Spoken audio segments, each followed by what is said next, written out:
नारायण नारायण।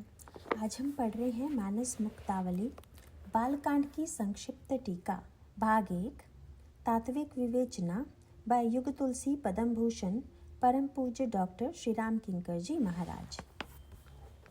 श्री राम शरणम मम।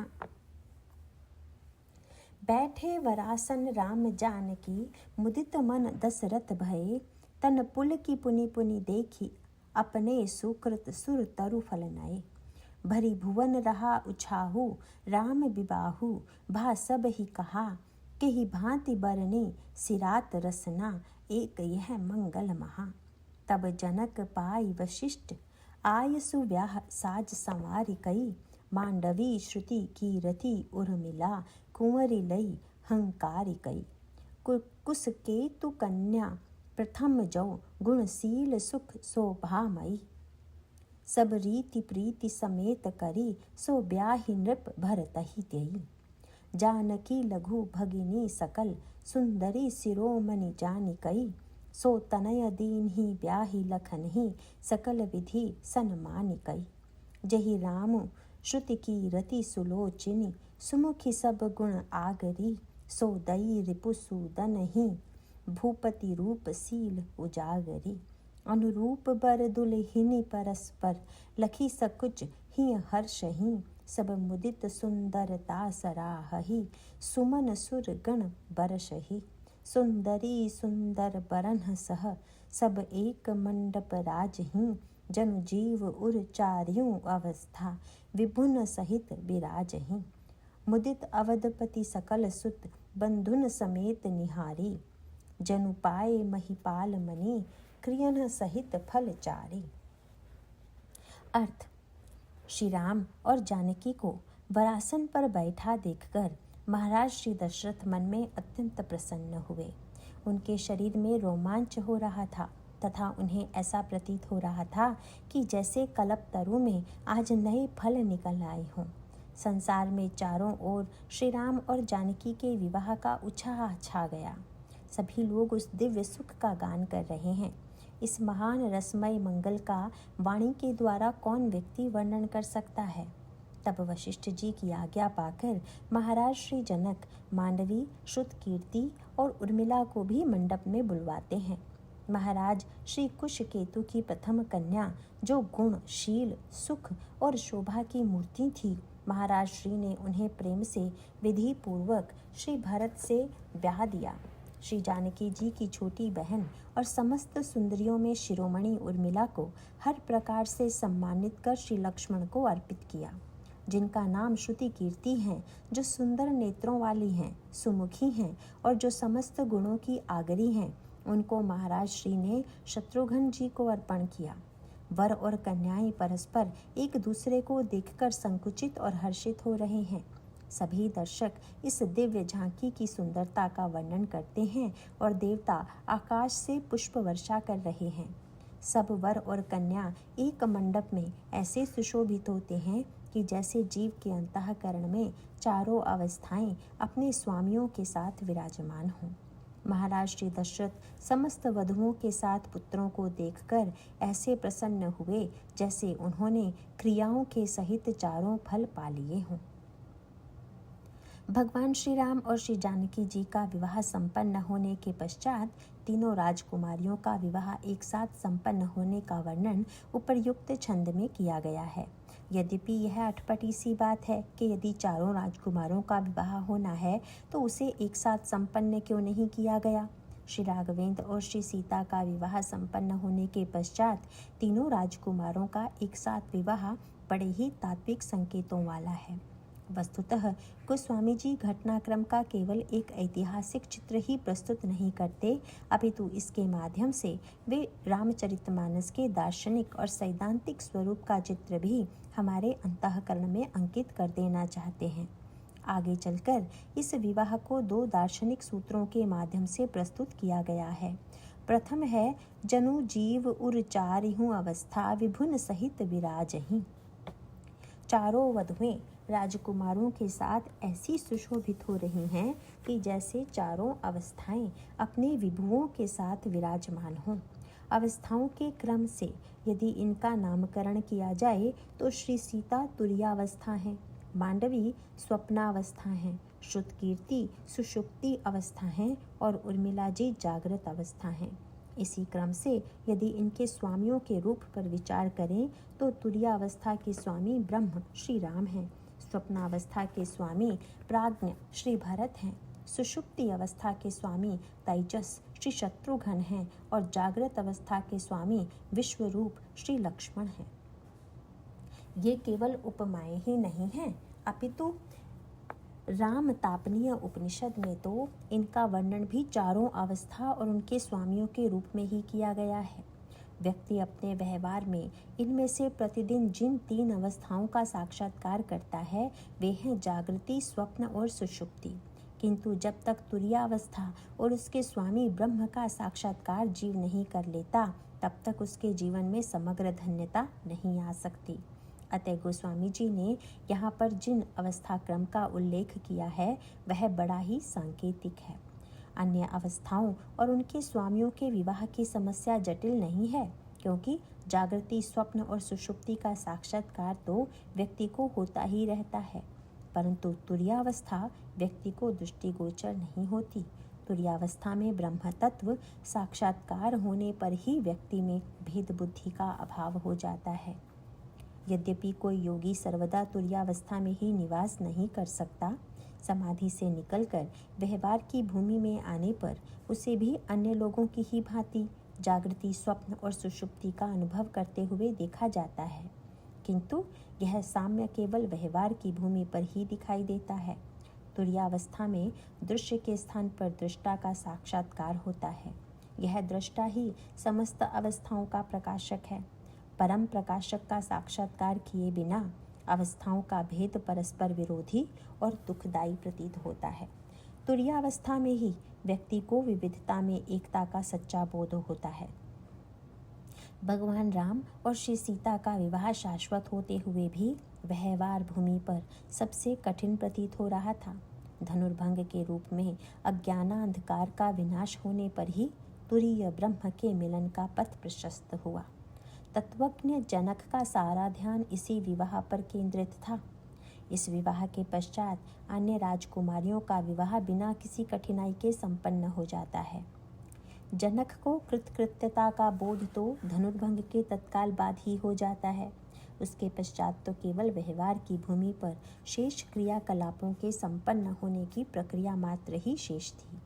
महाराज श्री जनक ने अपनी इसी भावना को महर्षि विश्वामित्र के समक्ष इन शब्दों में प्रकट किया। मोहि कृत कृत्य कीन्ह दुन्हु भाई, अब जो उचित सो कहई गोसाई। ब्रह्मर्षि ने भी इस सत्य का अनुमोदन किया। फिर भी उन्होंने राजर्षि से अनुरोध किया कि आवश्यकता न होने पर भी आपके लिए उचित होगा कि वंश परंपरा के अनुकूल व्यवहार करें। इसके लिए आप वृद्धों, गुरुजनों और मित्रों से सम्मति लेकर लौकिक और वैदिक रीतियों का पालन करें। टूटत ही धनु भयउ विबाहु, सुर नर नाग विदित सब काहू। तदपि जाई तुम करहूँ अब, जया जथा बंस बहवारु। बूझि विप्र कुल वृद्ध गुरु, वेद विदित आचारु। इस वार्तालाप में आध्यात्म दर्शन और व्यवहार के मध्य में समन्वय स्थापित करने की चेष्टा की गई है। आध्यात्मिक दृष्टिकोण से तत्वज्ञ के लिए कोई कर्तव्य कर्म शेष नहीं रह जाता। तस्य कार्यम न विद्यते कहकर इसी सत्य का वर्णन किया गया है। मानस में भी स्पष्ट शब्दों में यही उद्घोष प्राप्त होता है। बंस की रह द्विज अनहित कीन्हे, कर्म की हो ही स्वरूप ही चीन्हे। किंतु बाध्यता न होने पर भी तत्वज्ञ यदि जीवन में कर्म परंपरा का पालन करता है तो इससे समाज को प्रेरणा प्राप्त होती है। भगवान श्री कृष्ण ने अपने प्रिय सखा अर्जुन को उपदेश देते हुए इस धारणा का इन शब्दों में समर्थन किया।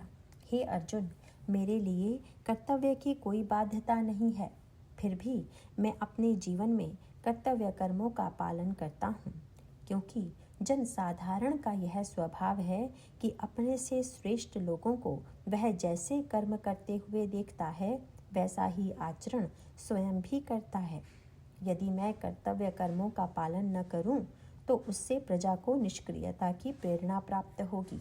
इससे समाज में उच्छृंखलता फैलेगी और उसका विनाश हो जाएगा। तब इसका दोषी मैं ही माना जाऊंगा।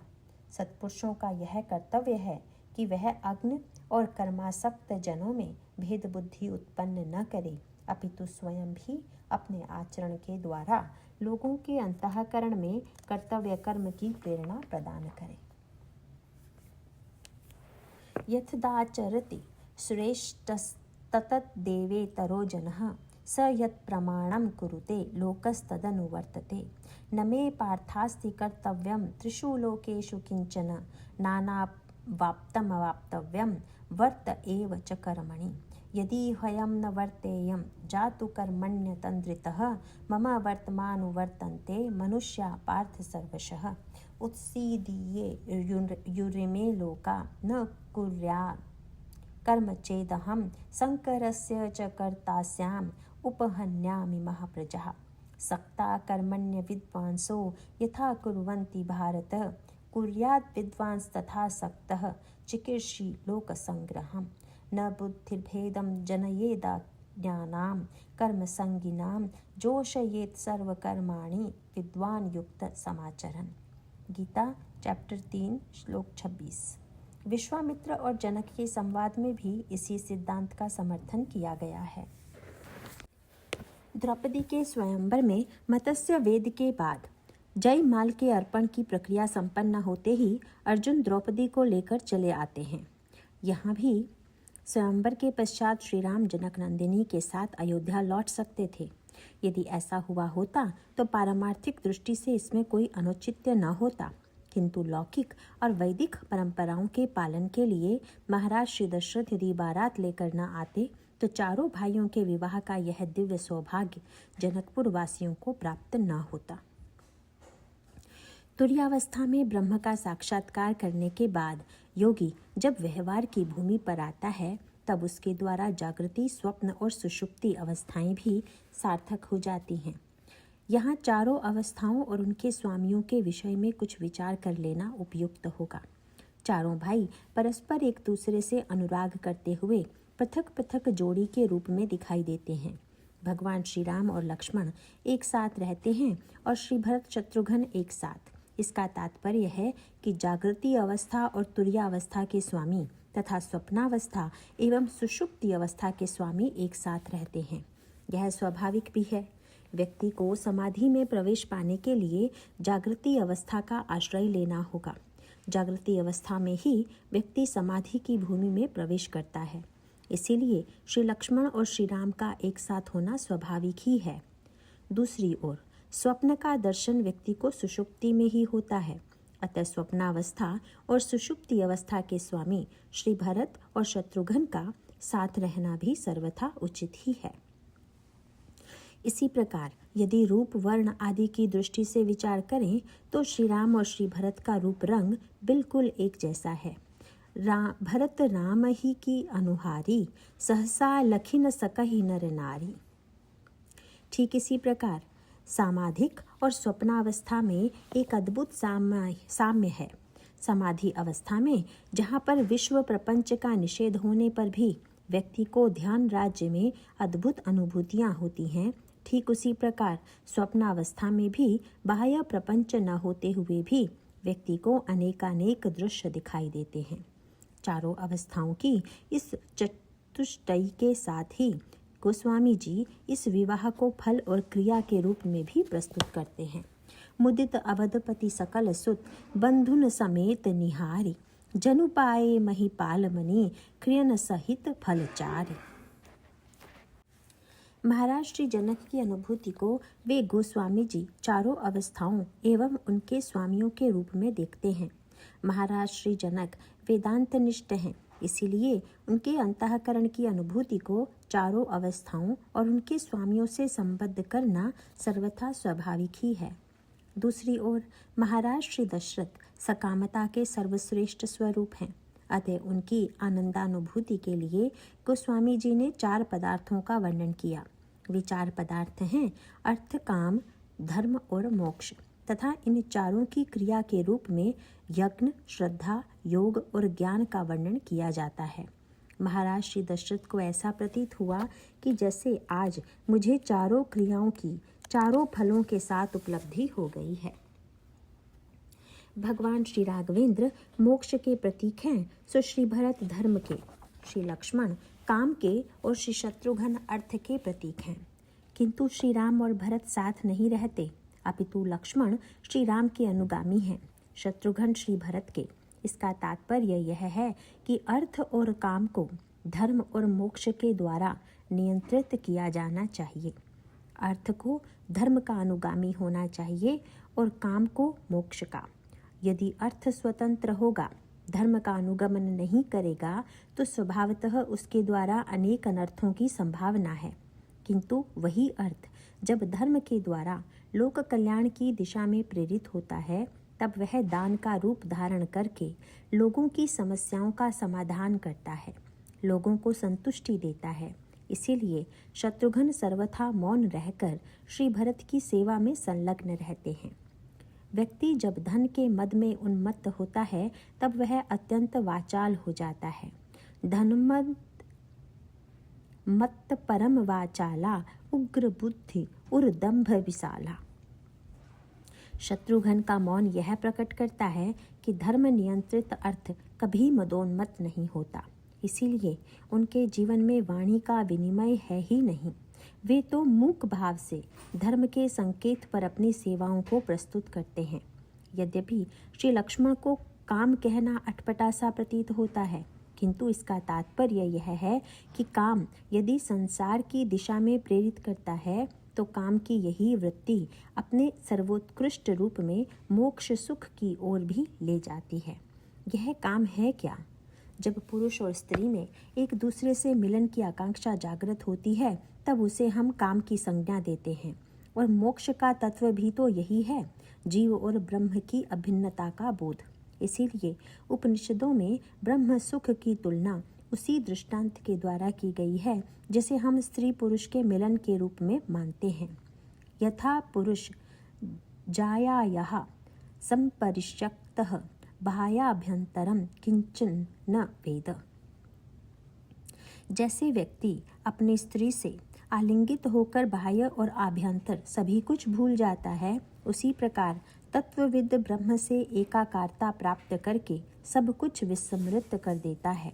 बहुधा सभी संतों ने ब्रह्म और जीवात्मा को प्रतीकात्मक भाषा में पति पत्नी के रूप में प्रस्तुत किया है। इसी प्रकार जो काम सृष्टि के मिलन की प्रेरणा प्रदान कर अंत में विघटन की सृष्टि करता है, वही काम जब श्री राम का अनुगामी बनकर उनसे एकत्व प्राप्त कराने की दिशा में व्यक्ति को ले जाता है, तब यह अभिन्नता स्थायी होती है। इस दृष्टि से अर्थ, धर्म, काम और मोक्ष के रूप में इन चारों भाइयों का प्रस्तुतिकरण सर्वथा सुसंगत है। चारों फलों के साथ चारों क्रियाओं का स्वरूप भी हृदयंगम कर लिया जाना चाहिए। यदि शत्रुघ्न अर्थ हैं, तो अर्थ की क्रिया यज्ञ है, यही श्रुत कीर्ति है।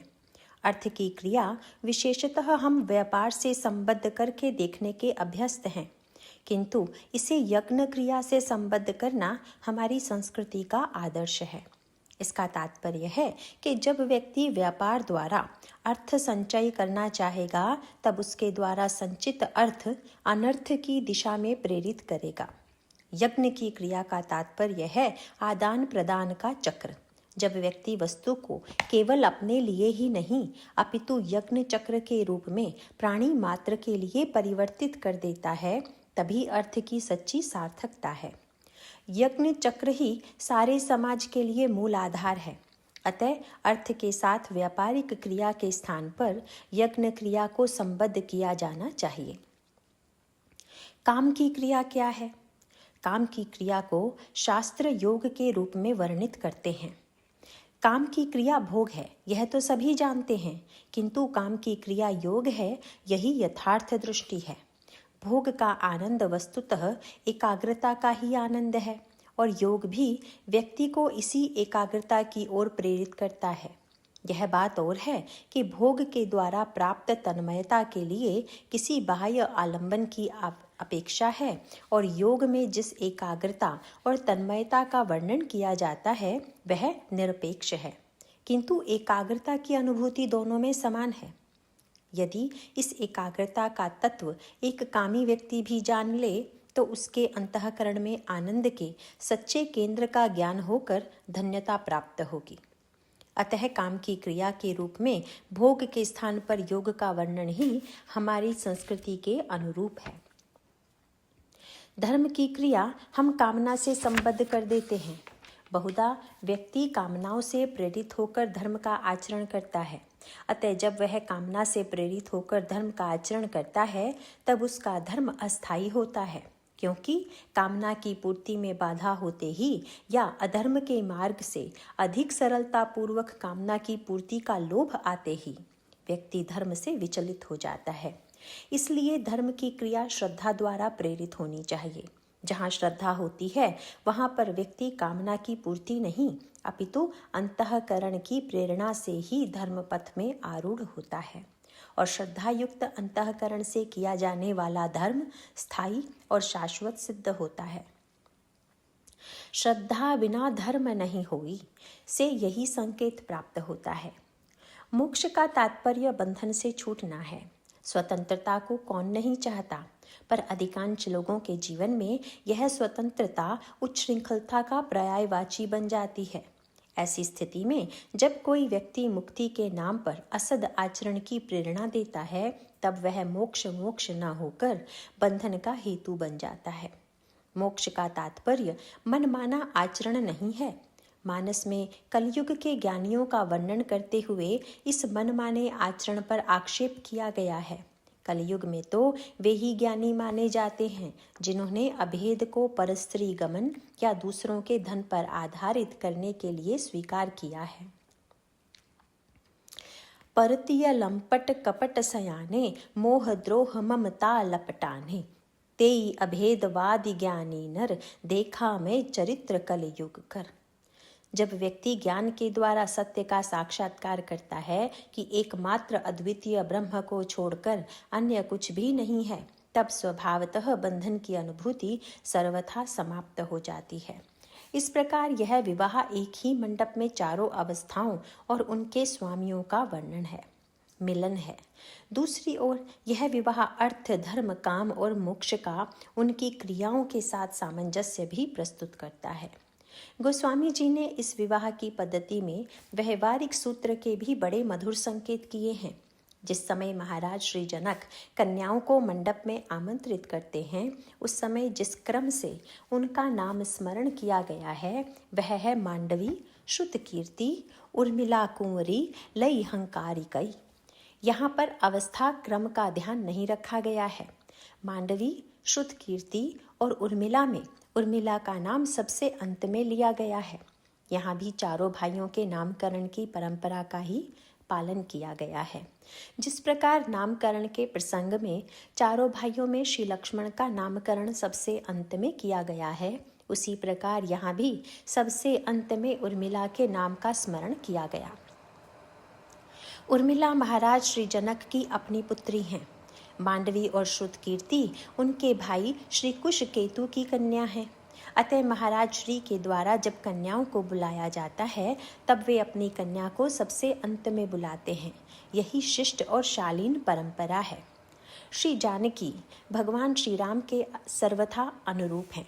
इसका दृष्टांत तो सारा मानस ही है, किंतु अन्यों को अनुरूपता के सूत्र निम्न पंक्तियों में प्रदान किए गए हैं।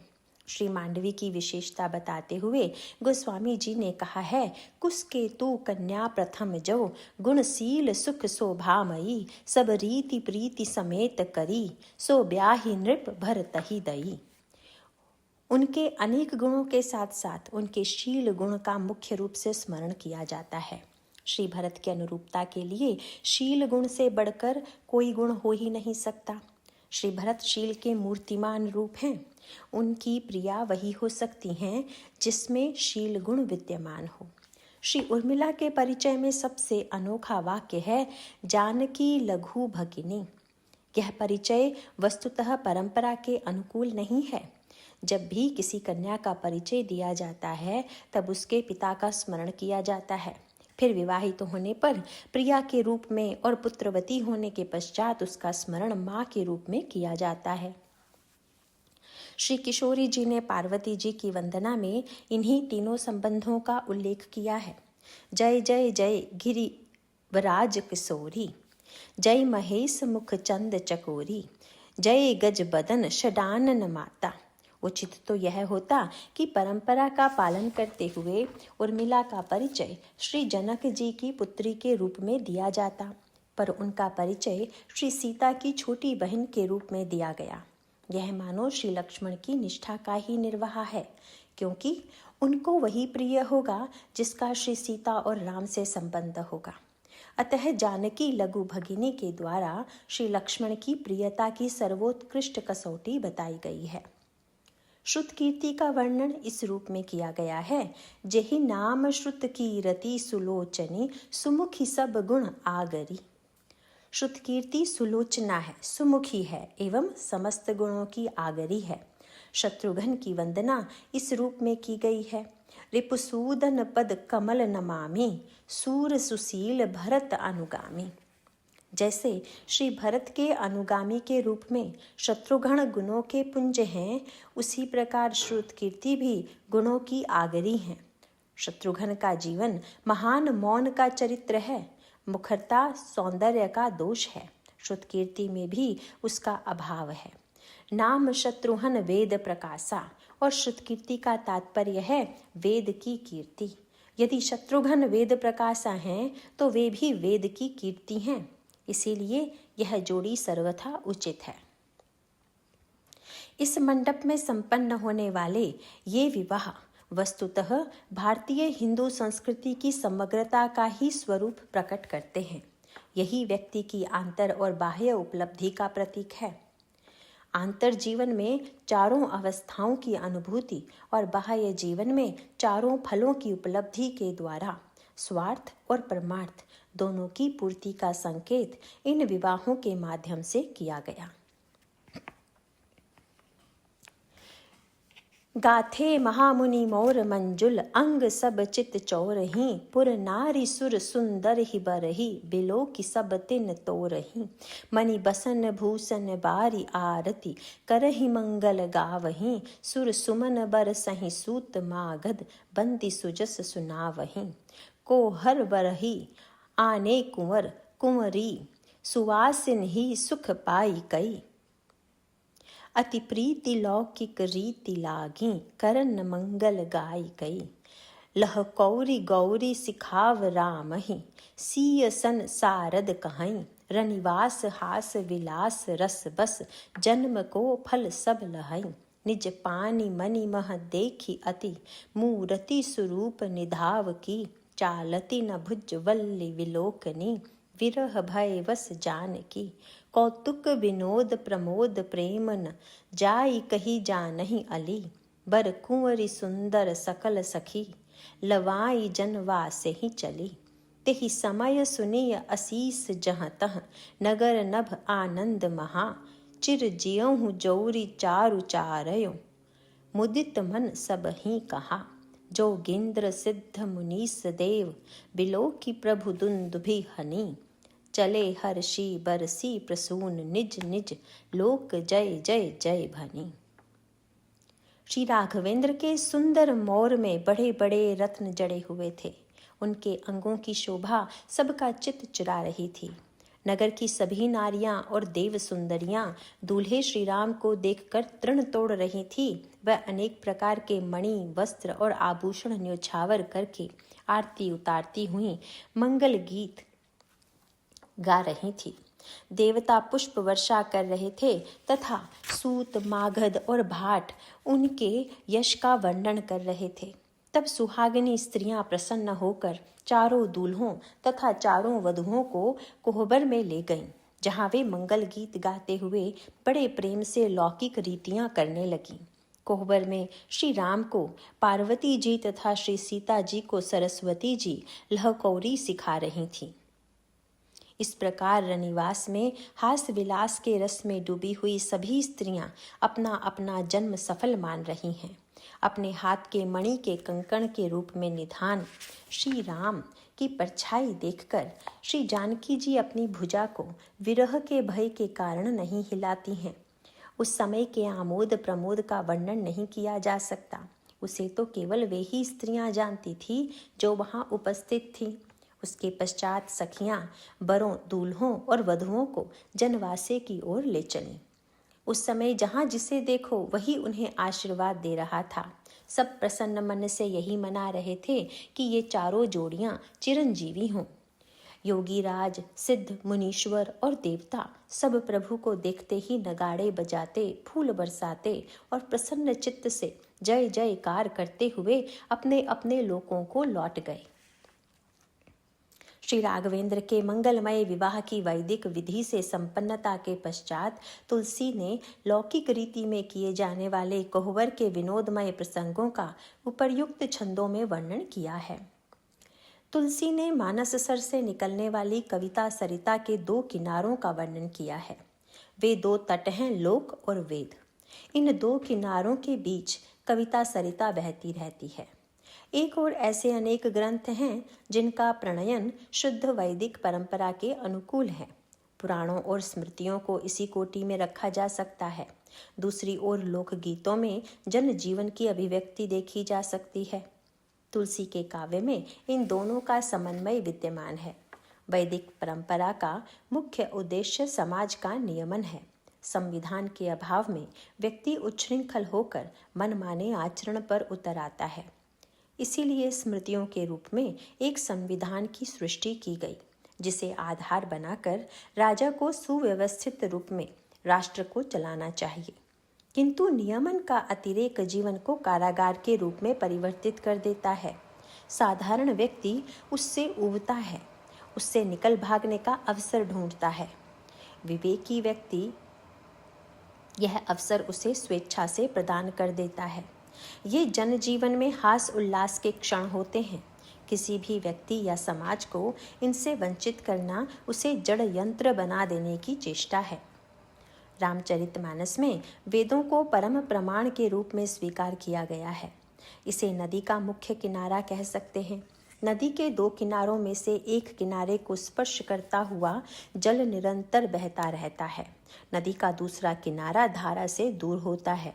वर्षा में जब बाढ़ आती है तब दूसरे किनारे तक नदी का जल पहुंचता है। शेष महीनों में तट और धारा के मध्य में मिट्टी या रेत पड़ी रहती है। अतः एक किनारे के लोगों को यदि स्नान और जल की विशेष सुविधा प्राप्त होती है तो दूसरे तटवासी नदी के द्वारा प्रदत्त मिट्टी से धान्य और फल उपजाते हैं। नदी प्रस्तुत प्रसंग से सरयू में स्नान करने से जहाँ पाप का विनाश होकर परमार्थ की सिद्धि होती है, वहीं दूसरे तट वाले स्वार्थ सिद्धि में सफल होते हैं। रामचरितमानस से जो कविता सरिता प्रवाहित होती है वह वेद का स्पर्श करती हुई चलती है। यही मुख्य किनारा है। यह उसका परमार्थ पक्ष है। लोकमत का किनारा मुख्य धारा से दूर होता हुआ भी लोकमत को प्रिय है। उससे उसके स्वार्थ की सिद्धि होती है। मानस के द्वारा स्वार्थ परमार्थ दोनों की ही सिद्धि होती है, किंतु लोकमत के मुख्य आकर्षण का केंद्र वह आश्वासन है जिसे कवि बार बार अपने पाठकों को आश्वस्त करते हुए कहता है कि प्रभु का चरित्र समस्त कामनाओं को पूर्ण करने वाला है। भव भेषज रघुनाथ जस सुनहि जे नर अरु नारी, तिनकर सकल मनोरथ सिद्धि करहि त्रिशिरारी।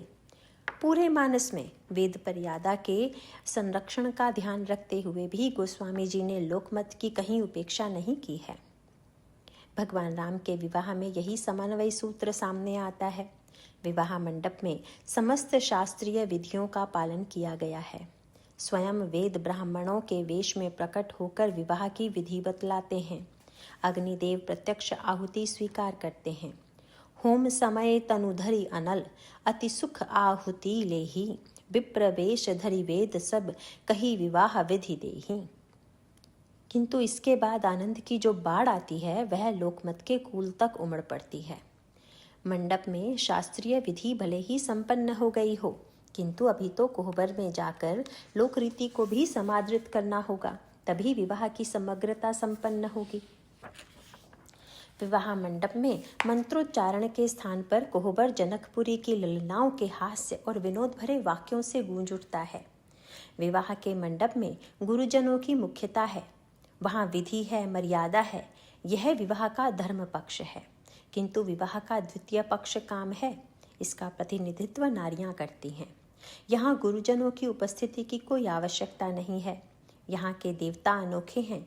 विवाह मंडप के वैदिक देवताओं के स्थान पर यहाँ भिन्न रूप दिखाई देता है। ये रेशमी वस्त्रों में लिपटे हुए देवता हैं। इनका पूजन दूल्हे को करना चाहिए। गंभीरता का अभिनय करते हुए एक नागरी ने कहा, लक्ष्मण की पैनी आंखें भांप लेती हैं। तुरंत उत्तर मिला, यह आप लोगों के कुल देवता जान पड़ते हैं। इनका पूजन तो स्वयं आप लोगों को ही करना चाहिए। रेशमी वस्त्र के आवरण में पादुका लपेटकर इन अनोखे देवता की सृष्टि की गई थी। अतः उत्तर सुनते ही सारा वातावरण ललनाओं की खिलखिलाहट से गूंज उठा। छोटा राजकुमार तो बड़ा तेज तर्रार है, एक ने कहा। दूसरी ने व्यंग किया, पर बड़ा राजकुमार इतना मौन क्यों है, कहीं गूंगा तो नहीं है। प्रभु के होठों पर मधुर हास्य खेल उठा। नेति नेति के निरूपण करने वाले वेद यहाँ होते तो उन्हें दिखाई देता कि यहाँ तो अनेकों अनोखों रूपों में ब्रह्म का वर्णन किया जा रहा है, किंतु वेदों का प्रवेश यहाँ नहीं है। पर व्यंग यहीं समाप्त नहीं हो गया। एक ललना ने उलाहना देते हुए कहा, सखी गूंगा नहीं, गर्वीला है। दूसरे को इस योग्य ही नहीं मानता कि उसकी ओर दृष्टि उठाकर देखा जाए, उससे बातचीत की जाए। अपने भुवन मोहक रूप के गर्व के कारण ही मौन है। दूसरी ने कहा, यदि ऐसी बात है तो दूल्हा जी जरा इधर हमारी सखी के सौंदर्य की ओर दृष्टि डालिए, गर्व धरा रह जाएगा। अपनी मूर्ति को सीता की छाया में देख लीजिए। गर्भ करहूँ रघुनंदन, जनि मन माही, आपनी मूर्ति देखहूँ सिय की छाही। यह राम की श्यामता पर मीठा कटाक्ष था। पर बात श्यामता तक आई तो शोध का विषय मिल गया। ये श्याम क्यों हैं? दशरथ और कौशल्या तो गोरे हैं। शोध के इस नए विषय से प्रभु हंस पड़े। सखी की ओर दृष्टि उठाकर देख लेते हैं। षट दर्शनों में वह शोध कहाँ जिसका अन्वेषण यहाँ चल रहा है। किंतु सीता तो सर्वथा चुप हैं। वे कहाँ खोई हुई हैं। उनकी दृष्टि तो स्वयं के मणि कंकण में उलझी हुई है। लगता है कि आभूषणों के सौंदर्य पर दृष्टि है, किंतु वे तो एक नई पद्धति से राम की रूप माधुरी निहार रही हैं। मणि कंकण में राघवेंद्र का प्रतिबिंब दिखाई दे रहा है। वे अपलक उस छवि को देख रही हैं। हाथ और पलकें दोनों स्थिर हैं। हाथों को तो हिलने ही नहीं देती हैं। हाथ हिलते ही छवि छिप जाएगी। जनक नंदिनी जब भी इस सौंदर्य को देखती हैं, उनमें एक भिन्नता होती है। संसार में सौंदर्य पुराना पड़ जाता है और नित्य देखते देखते सुंदरता का आकर्षण समाप्त हो जाता है, किंतु यहाँ सौंदर्य और दृष्टि दोनों ही प्रतिक्षण नूतन रूप ग्रहण कर लेते हैं। श्री राम के रूप में जितनी नूतनता है, उतनी ही नवीनता श्री सीता जी की दर्शन कला में भी है। पुष्प वाटिका में सखियां श्री राम की ओर संकेत करती हैं। लता कुंज की ओट में रामचंद्र खड़े हैं। सारी सखियों की दृष्टि उस ओर है, पर उनके जिनके अंतःकरण में दर्शनों की इतनी तीव्र उत्कंठा थी, उन्होंने नेत्र मूंद लिए। लगता है इस सौंदर्य की ओर उनकी दृष्टि ही नहीं है। फिर वे हृदय में किसका चिंतन कर रही हैं? सखी ने मीठी चुटकी लेते हुए यही तो कहा, बहुरी गौरी कर ध्यान करे हूँ, भूप किशोर देख किन ले हूँ। किंतु उन क्षणों में भी तो वे सौंदर्य का ही साक्षात्कार कर रही हैं। राघवेंद्र प्रिय पाहुने हैं। अतिथि आकर खड़ा हो जाए और गृहपति एक तक उसका सौंदर्य निहारता रहे, यह स्वागत की सही पद्धति नहीं है। गृहपति को चाहिए कि वह आदरपूर्वक अतिथि को पहले भवन में ले आवे एवं सुंदर कक्ष में उसके ठहरने की व्यवस्था करे। वस्तुतः जनक नंदिनी यही कर रही थी। थके नयन रघुपति छवि देखे, पलिके हूँ परिहरि निमेषे।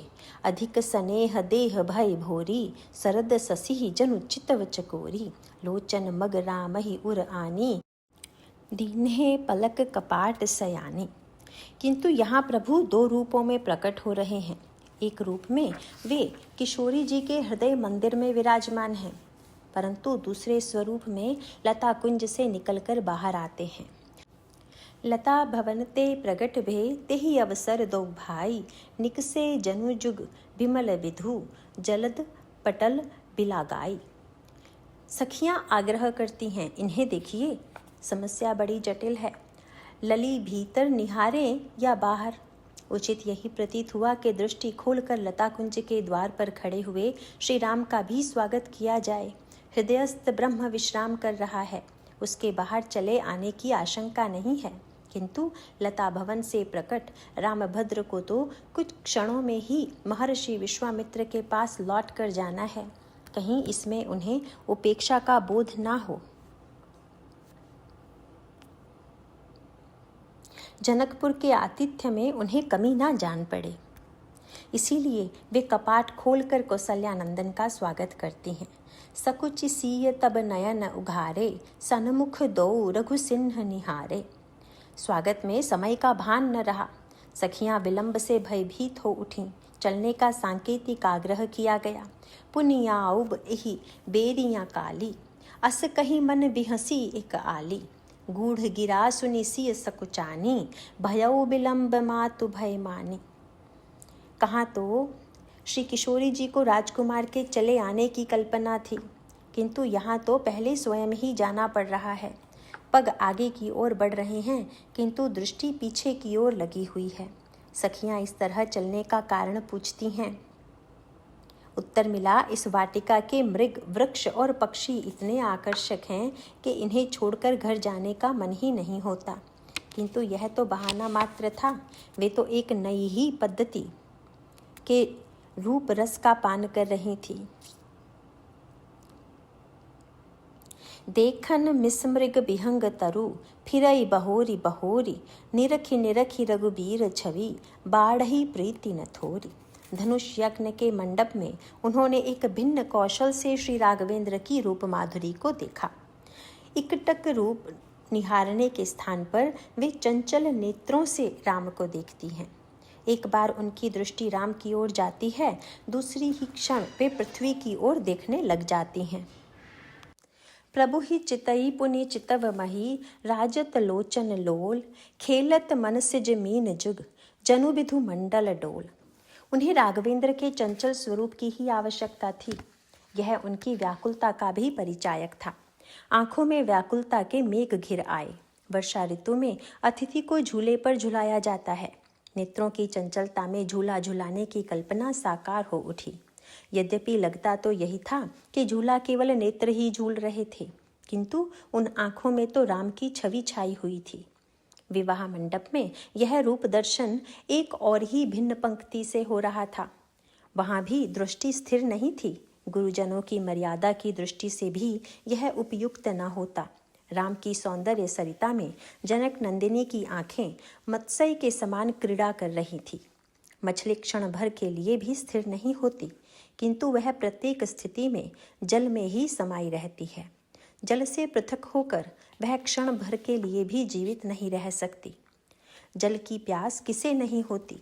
जल पीकर व्यक्ति को तृप्ति प्राप्त हो जाती है, किंतु वह तो केवल मछली ही है जो निरंतर जल में रहकर भी तृप्ति का अनुभव नहीं करती। पुनि पुनि राम ही चितवसिय, सकुचति मन सकुचैन। हरत मनोहर मीन छवि, प्रेम पियासे नयन। किंतु कोहबर में श्री राम के सौंदर्य दर्शन के लिए वे कंकणस्थ मणि का आश्रय लेती हैं।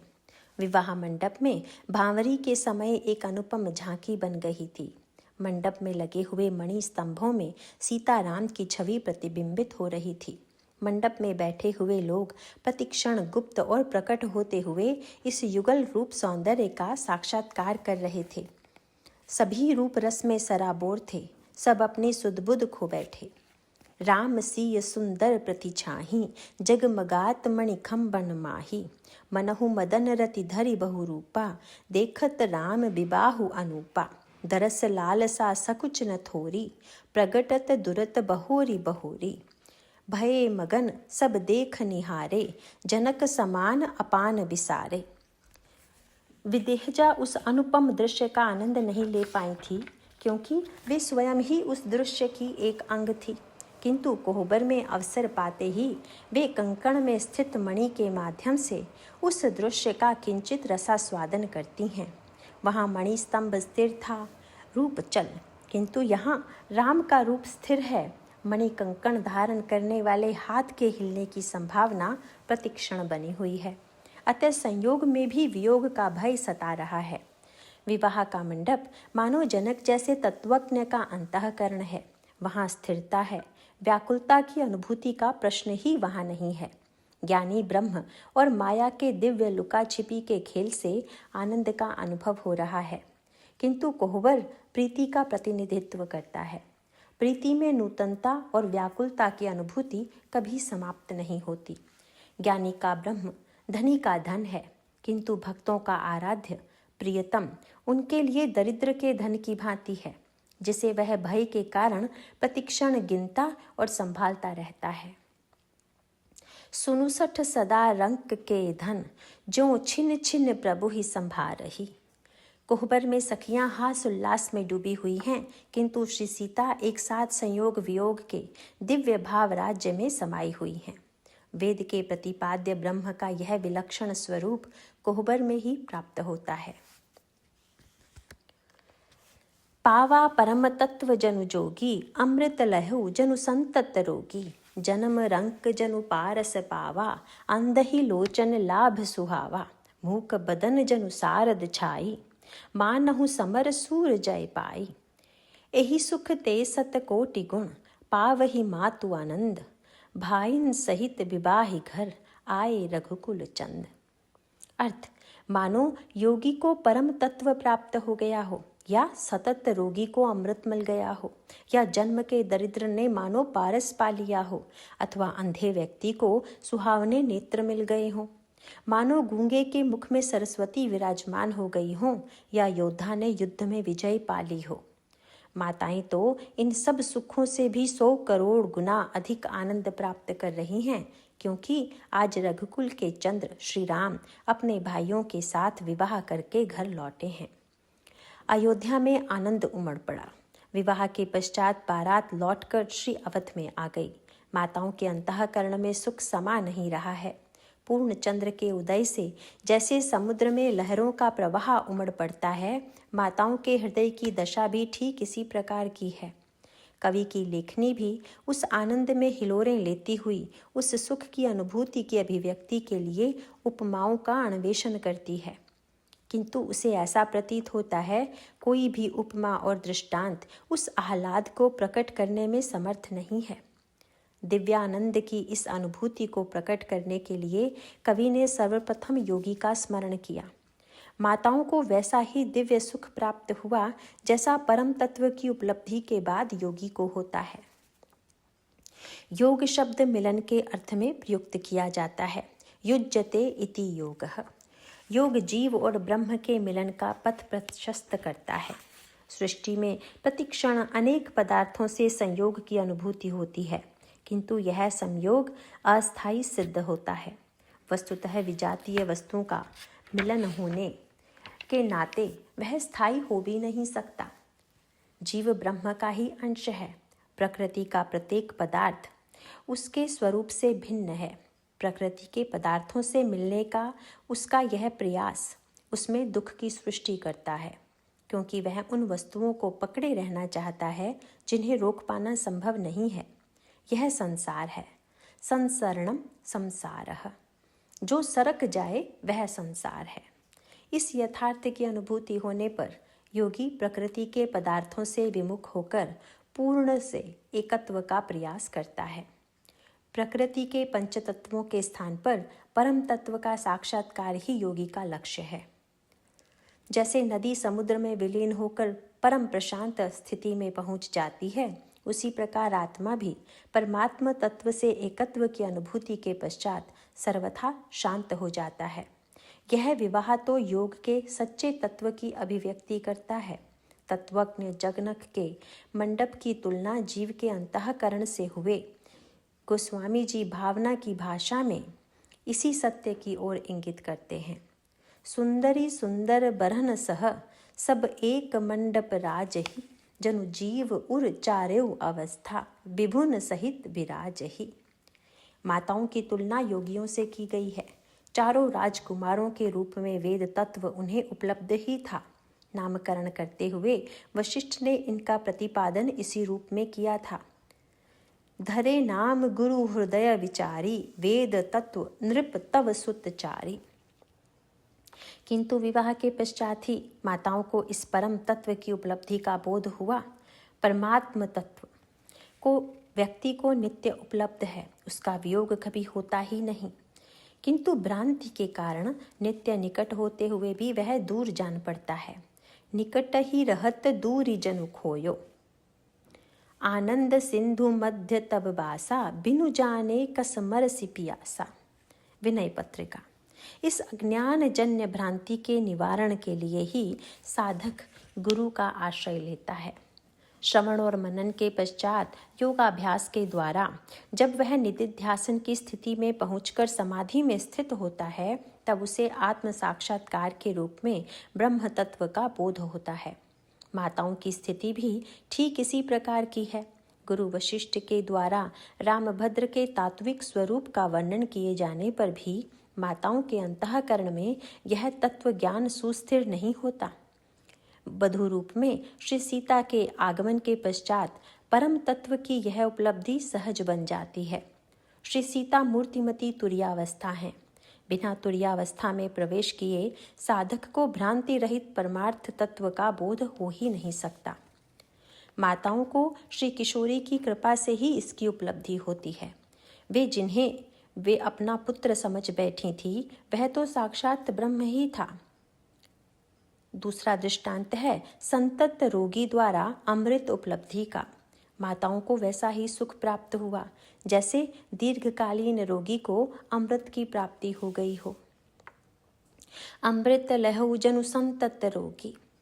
मानस के उत्तरकांड में मानस रोगों का वर्णन करते हुए जीव को संतत रोगी के रूप में प्रस्तुत किया गया है। रुग्ण व्यक्ति के पास विविध प्रकार के उपभोग की सामग्रियां होते हुए भी वह उनका रस नहीं ले सकता। जीव को भी साक्षात ब्रह्म रस प्राप्त है, किंतु मानसिक विकारों के कारण वह इस रस का दिव्यानंद प्राप्त नहीं कर सकता। जीव की इस अंतर्व्यथा का मार्मिक चित्र इन पंक्तियों में प्राप्त होता है। काम वात कफ लोभ अपारा, क्रोध पित्त नित छाती जारा, प्रीति करहि जौ तनयु भाई, उपजई सन्यपात दुखदाई, विषय मनोरथ दुर्गम नाना, ते सब सूल नाम को जाना, ममता दाद कंडु ईरिशाई, हर्ष विषाद गरह बहुताई, पर सुख देखी जरिन सोई छई, कुष्ठ दुष्टता मन कुटिलई, अहंकार अति दुखद डमरुआ, दंभ कपट मद मान नेहरुआ, तृष्णा उदर बुद्धि अति भारी, त्रिविध ईशना तरुण तिजारी, जुग विधि ज्वर मत्सर अविवेका, कहाँ लगा कहूँ कुरोग अनेका, एक व्याधि बस नर मरहि, ए असाधि बहु व्याधि, पीड़ ही संतत जीव कहाँ, सो किमि लहई समाधि। जीव को किसी रस की उपलब्धि की अपेक्षा नहीं है, वह तो उसे नित्य प्राप्त है। आवश्यकता है केवल रोग निवारण कर उसे पुनः स्वस्थ बना देने की। मानसिक रोगों का निराकरण करने के लिए शास्त्रों में जिन औषधियों का वर्णन किया गया है, उनसे क्षणिक लाभ तो होता है, किंतु रोगों का समग्र निवारण नहीं हो पाता। नेम धर्म आचार तप, ज्ञान यज्ञ जप दान, भेषज पुनि कोटिन नहीं, रोग जाहि हरि जान। इन समग्र रोगों के निवारण में एक ही औषधि समर्थ है, भक्ति की अमृतमयी संजीवनी। सद्गुरु वैद्य वचन विश्वासा, संजम यहन विषय के आशा, रघुपति भगति सजीवनी मूरी, अनुपान श्रद्धा मति पूरी। एहि विधि भले ही सो रोग न साही, नाहित जतन कोटि नहीं जाही। माताएं श्री राम के वियोग कुरोग से ग्रस्त थीं। राम वियोग कुरोग बिगोए। सीता ही अमृतमयी संजीवनी भक्ति है। उनके आगमन से पहले माताएं विविध साधना में संलग्न थी। इनके द्वारा क्षणिक प्रसन्नता तो प्राप्त होती थी, किंतु इस वियोग रूप रोग का उपशमन तो श्री सीता सहित श्री राम के आगमन पर ही हुआ। तीसरे दृष्टांत में माताओं के आनंद की तुलना परम दरिद्र की पारस उपलब्धि से की गई है। पौराणिक उपाख्यानों में पारस का वर्णन एक ऐसे प्रस्तर खंड के रूप में किया गया है जिसके स्पर्श से लोहा भी सोने के रूप में परिणत हो जाता है। वह बहिरंग दृष्टि से पत्थर के अन्य टुकड़ों की भांति ही दिखाई देता है। उसकी महिमा का बोध लोहखंड के बिना नहीं होता। एक अभाव से संत्रस्त दरिद्र संसार में भटकता रहता था कि वह जिस पथरीले मार्ग से जाता था, पारस भी वहीं पड़ा हुआ था। उसे न पहचान पाने के कारण अभावग्रस्त होकर वह इधर उधर भटकता रहता था। भटकते हुए उसे एक दिन लोह कील की उपलब्धि हुई। अन्य मनस्क भाव से विश्राम के लिए वह दरिद्र वहीं बैठ गया जहाँ पारस पड़ा हुआ था। अचानक ही कील का स्पर्श पारस से हो गया। अगले ही क्षण कील सोने की हो गई। दरिद्र आनंदित होकर नाचने लगा। उसके अभावों का निवारण हो गया। माताएं भी अपने इन चारों पुत्रों को संसार के साधारण बालकों की भांति ही समझे बैठी थी। उनकी स्वस्थता और सुरक्षा के लिए माताओं की व्यग्रता भी स्वाभाविक ही थी। किंतु जनकपुर की यात्रा में श्री राम की अलौकिक सामर्थ्य का प्राकट्य हुआ। जिनके चरण रज के पुनीत स्पर्श से पाषाणी अहल्या चैतन्य हो गई, उनके पारस होने में कौन संदेह कर सकता है। जिन बालकों को माताओं ने वात्सल्य के कारण साधारण शिशु मान लिया था, विवाह के पश्चात उन्हें लौटा हुआ देखकर वे आनंद से उच्छ्वसित हो उठी। चौथे दृष्टांत में माताओं के आनंद की तुलना उस अंधे व्यक्ति से की गई जिसके नेत्र की ज्योति अचानक ही लौट आई हो। विश्व के समस्त पदार्थों के होते हुए भी दृष्टि के अभाव में व्यक्ति उन्हें देख नहीं पाता। श्री राम साक्षात ब्रह्म हैं। उनके दर्शन के लिए ज्ञान दृष्टि की आवश्यकता है। यह ज्ञान दृष्टि पराविद्या रूपा श्री किशोरी जी की कृपा से ही प्राप्त होती है। जनक सुता जग जननी जानकी, अतिशय प्रिय करुणा निधान की, ताके जुगपद कमल मनावं, जासु कृपा निर्मल मति पावं। मानो वैद्य ही आगमन से पहले माताओं को वह दृष्टि प्राप्त नहीं थी जिससे वे श्री राम ब्रह्म का साक्षात्कार कर पाती। सीता रूपा ज्योति के उपलब्ध होते ही माताओं को प्रभु के दिव्य रूप का साक्षात्कार हुआ। पांचवें दृष्टांत में माताओं के आनंद के लिए उस गूंगे व्यक्ति का उदाहरण दिया गया जिसे वाणी सरस्वती की कृपा उपलब्ध हो गई हो। नन्हे बालक ध्रुव के समक्ष जब भगवान नारायण प्रकट हुए, तब वह अबोध बालक प्रभु की स्तुति कैसे कर पाता। ईश्वर वाणी का विषय है भी नहीं।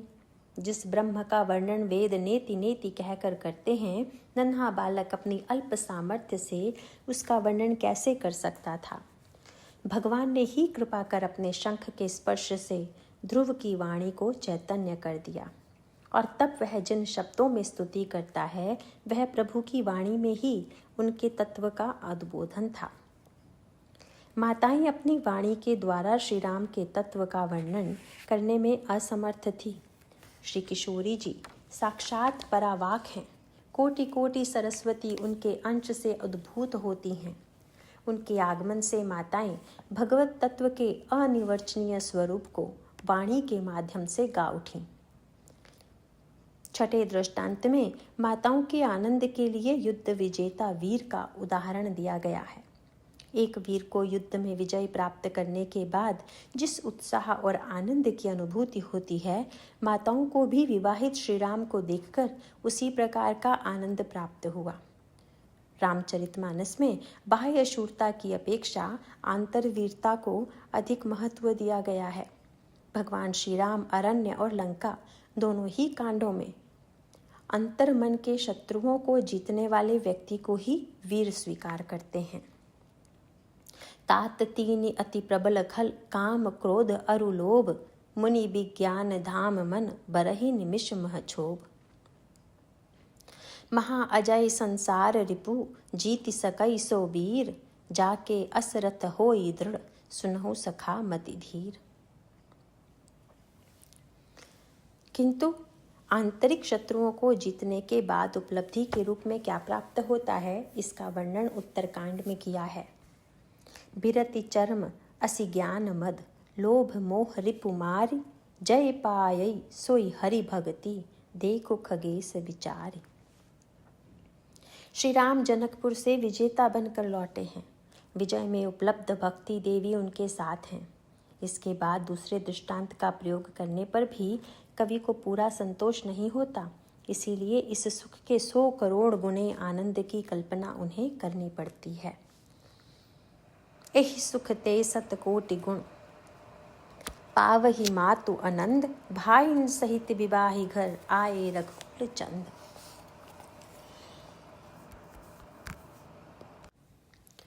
सृष्टि का प्रत्येक दृष्टांत ससीम है, अतः असीम आनंद की अनुभूति के अभिव्यक्तिकरण के लिए कोई भी दृष्टांत सक्षम नहीं हो सकता।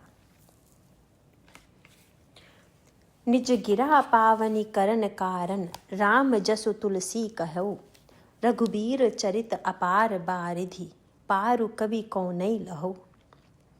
उपबीत ब्याह उछाह मंगल, सुनिज सादर गावहीं, वैदेही राम प्रसाद ते, जन सर्वदा सुख पावहीं।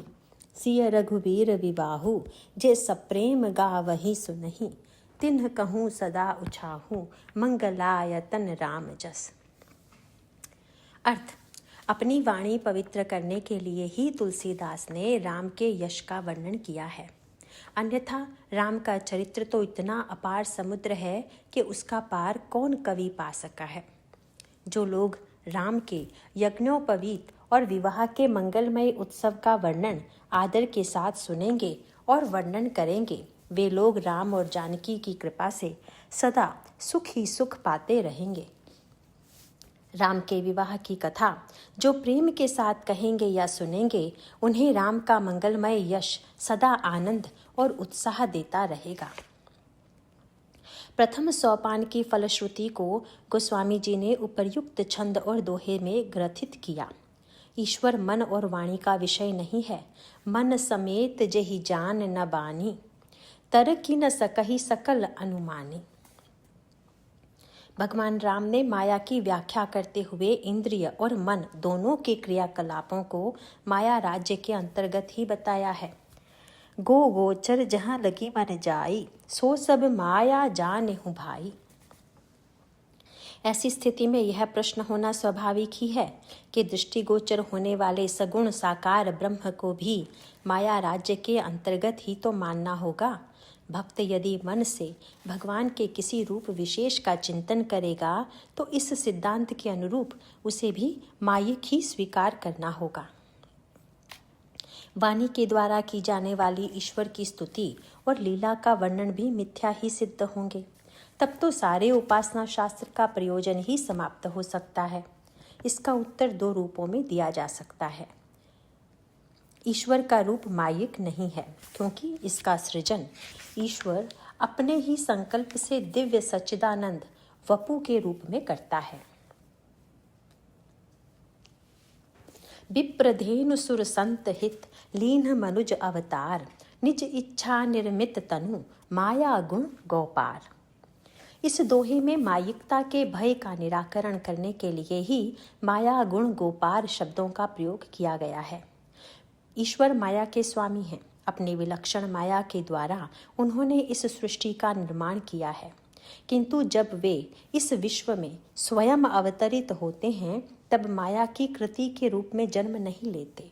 माया जिस कर्म को आधार बनाकर सृष्टि का निर्माण करती है, ईश्वर का शरीर उस कर्म का परिणाम नहीं है। कर्म के द्वारा निर्मित होने वाला शरीर ससीम और विनाशी होता है, क्योंकि उसका निर्माण किसी परिणाम की पूर्ति के लिए ही होता है। उस उद्देश्य की उपलब्धि के पश्चात उसका विनष्ट हो जाना ही स्वाभाविक है। किंतु ब्रह्म कर्म शासन से मुक्त है। कर्म शुभाशुभ तुम ही न बाधा। एक व्यक्ति को मारने वाला विश्व के न्यायालयों में दंड का भागी बनता है, किंतु समस्त सृष्टि का संहारक होने पर भी वह दंड से मुक्त है। अतः उसका शरीर कर्म के द्वारा रचित न होकर निज इच्छा निर्मित है। इसीलिए न तो वह ससीम है और न विनाशी ही। चिदानंद महदेह तुम्हारी, विगत विकार जान अधिकारी। पर प्रश्न तो यह है कि क्या यह अमायिक रूप किसी मायिक इंद्रिय अथवा मन का विषय हो सकता है? इसका उत्तर भी यही है कि कोई भी व्यक्ति मन अथवा इंद्रिय के माध्यम से उसे पाने में असमर्थ है। वह जब किसी पर करुणा से द्रवित होता है तब उसे मन और इंद्रिय समूह को ऐसी शक्ति दे देता है कि जिससे वे उसका साक्षात्कार कर सके। अनुभूति के उस काल में इंद्रियां मायिक न होकर दिव्य होती हैं। महाभारत में अर्जुन को विराट रूप का दर्शन कराने के लिए इसी दिव्य चक्षु का वर्णन किया गया है। भक्त भगवान की नित्य लीला का दिव्य भाव राज्य में दर्शन करता है। इसीलिए वह मिथ्यात्व के दोष से दूषित न होकर सर्वथा तात्विक होता है।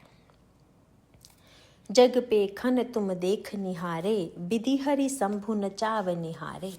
तेऊ न जानहि मर्म तुम्हारा, और तुम्हई को जान निहारा। सोई जानई जहि देव जनाई, जानत तुम्हई होई जाई। तुम्हरी कृपा तुम्हई रघुनंदन, जानहि भगत भगत उर चंदन। आधुनिक दृष्टांत के रूप में विद्युत प्रवाहित करने वाले तार पर विचार किया जा सकता है। विद्युत शक्ति के प्रवाह के अभाव में प्रवाहक तार भी अन्य साधारण तारों की ही भांति जान पड़ता है। उसके स्पर्श में ठीक वैसी अनुभूति होती है जैसी कि अन्य साधारण तारों में, किंतु बिजली के प्रवाहित होते ही उस तार में विलक्षण क्षमता आ जाती है। अब उसके स्पर्श से अनभिज्ञ व्यक्ति की मृत्यु भी हो सकती है। उसी तार के माध्यम से बल्ब प्रकाशित हो जाता है, पंखा वायु देने लगता है। इसी प्रकार प्रभु की कृपा शक्ति का प्रवाह होते ही उसमें दिव्यता आ जाती है। उसका जीवन प्रकाशित हो उठता है। वह दूसरों के जीवन को शीतलता प्रदान करता है। मायिकता के इस प्रश्न को एक भिन्न रूप में भी प्रस्तुत किया जा सकता है। यदि साधक मन और इंद्रियों का प्रयोग ईश्वर के संबंध में इस भय से न करे कि वह मायिक हो जाएगा, तब मन और इंद्रियों का उपयोग केवल विषय के चिंतन और उपभोग के लिए ही हो सकता है। इसके स्थान पर यदि ध्यान करते हुए भक्त के अंतर मन में दिखाई देने वाले रूप को मायिक भी मान लें तो इसमें हानि के स्थान पर लाभ ही है, क्योंकि जिस रूप में संसारिकता की भावना है उसके चिंतन से व्यक्ति का मन वासना और भोग की वृत्ति से भर उठता है, किंतु भगवान की भावमयी छवि उसके अंतःकरण में वैराग्य की सृष्टि करती है और उसका चंचल मन प्रशांत होता है। अतः मन और इंद्रियों के माध्यम से ईश्वर का मायिक चिंतन भी व्यक्ति को पवित्र और धन्य बनाता है।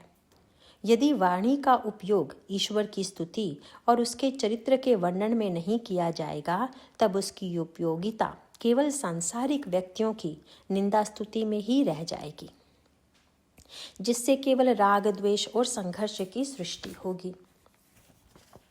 भगवत गुण के वर्णन से भले ही वह अपूर्ण क्यों न हो, जीवन में पवित्रता का उदय होता है। इसीलिए भक्त मन सहित अपनी समस्त इंद्रियों को भगवान में लगाकर स्वयं को धन्य बना लेता है। वह इस दार्शनिक विवाद में नहीं उलझता कि उसके द्वारा किया गया वर्णन समग्र अथवा पूर्ण की अभिव्यक्ति कर पाता है या नहीं। एक नन्हे बालक की भाषा पर यह दोषारोपण तो किया जा सकता है कि उसकी भाषा व्याकरण की दृष्टि से अशुद्ध और अपूर्ण है, किंतु उस अक्षम भाषा से भी यदि वह माँ के पूर्ण वात्सल्य को प्राप्त कर लेता है तो उसके लिए शुद्धि अशुद्धि का प्रश्न सर्वथा निरर्थक है। उपर्युक्त छंद में गोस्वामी जी ने भी इसी भावना को अभिव्यक्त किया है। गंगा में अथाह जल राशि है। प्रवाहशील गंगा के जल को चुल्लू में ले पाना संभव नहीं है, किंतु प्यासे व्यक्ति के लिए इसका प्रयोग स्वाभाविक है। इससे उसकी प्यास बुझती है। इसीलिए गोस्वामी जी कह उठते हैं, निज गिरा पावन कर निकारन, राम जल तुलसी कहूँ, रघुबरी चरित अपार बारिधि, पार कवि कौनई लहूँ।